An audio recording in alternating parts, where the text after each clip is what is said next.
What's up, YouTube? This is Too Raw for TV. So I want to give a shout out to Michael Irvin, and only Michael Irvin, for keeping it real when it comes to the situation involving Matt Araiza. All right? Now, shockingly to me, they were talking about this on ESPN this morning. Now, I don't know about Fox Sports, but on ESPN, they were talking about this. And probably because they've been getting criticized for picking and choosing when you want to talk about athletes doing dastardly deeds. It seems like you only want to pick situations when it is a person who is African American. All right? So, if you're not aware of what Matt Araiza is accused of, according to an underage girl, Matt Araiza was a willing participant in a group session of men his age who willingly took something of hers that she unwillingly gave up. So if you could follow that, you see what he's accused of doing. Of the people up there on the panel, Michael Irvin's the only one that kept it real and said, I do wonder what type of publicity this would have gotten had Matt Araiza or the others involved would have been black.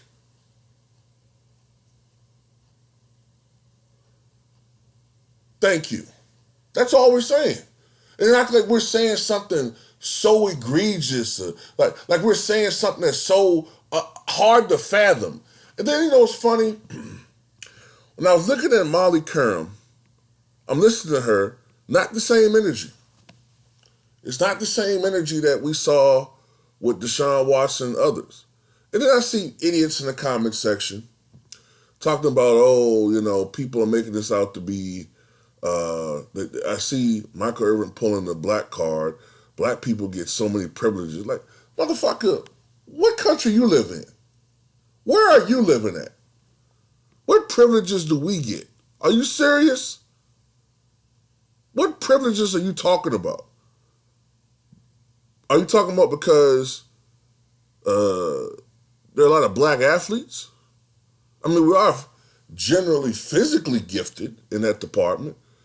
Is that what you're talking about? We still don't run sports. Look at everybody that's an owner in the NFL. Look at everybody that's an owner in the NBA. Look at everybody that's an owner in Major League Baseball. There's not a lot of black faces, so what are you talking about?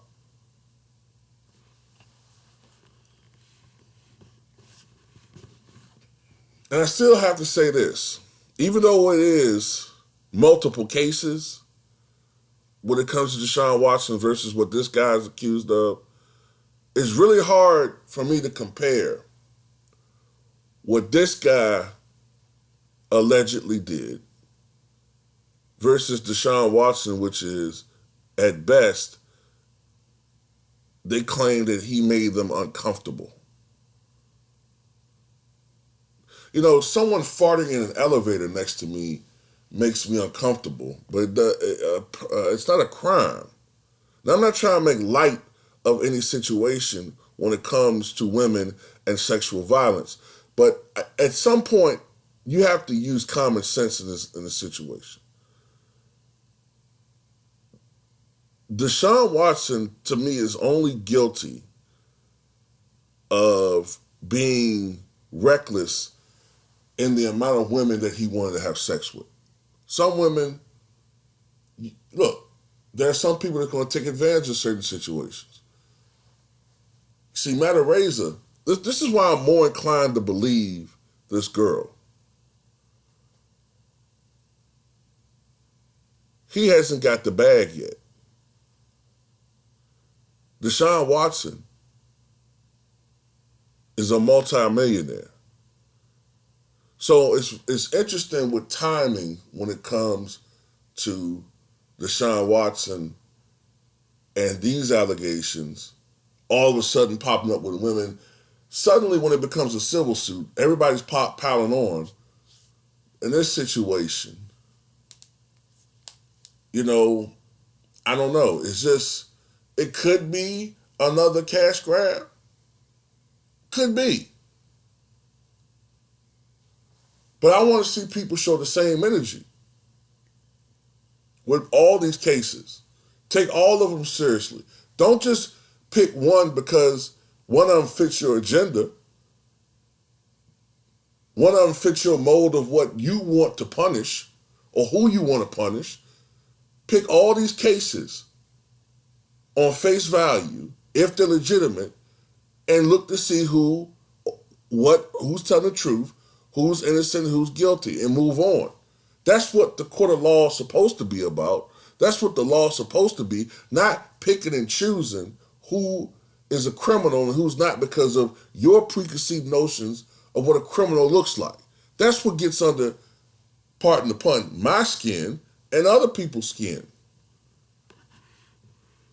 So yes, shout out to Michael Irvin for pointing that out. It's the obvious. It's the obvious.